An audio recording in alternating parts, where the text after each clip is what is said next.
So, for example, let's say you're a podcaster. We've had clients who have podcasts, right? Okay. They've got a wealth of content that's there for them, but they're also a busy business owner. They're a coach or a consultant, or they're running a multiple six-figure, seven-figure, eight-figure sometimes business Hmm. where they want to write a book, but the time, effort, energy, and the Gotcha. amount it costs to produce a book doesn't actually make sense. And when you have, let's say, 100, 300, 400, 500 plus podcast episodes, and you can use AI to gather that transcript and create an outline for a book and then create some of that book in your own words. To Right. them, that's something that's very attractive because there's much lower cost, it's much more efficient, and you're getting the most out of the content you already produced. That's a completely different functionality of a book. It's to Right. capture the value you've already created over a long period of time and present it in a digestible way for your audience. It's not necessarily about a creative process in this specific scenario. Yeah, we're not talking about Anne Rice or Stephen King. We're talking about That's just, it. I got it now. Okay, so it's not the next vampire novel.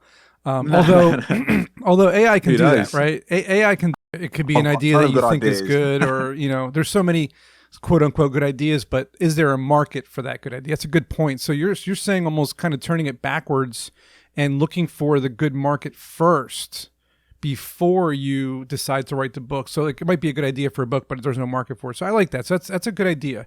And And are there lots of these people, these, your competitors? Are there lots of these competitors making a good amount of money from their books? If I realized, okay, hmm, there's one competitor and he's making $1,000 each month from this book, and he's selling a few copies or a few hundred copies each month, okay, that's okay, but it could be a fluke. If I see two of them making $1,000 each month from this book, that's a bit more. that's If I see validation. three, Yeah. if I see three, there's more validation. If I see five, there's a pattern there.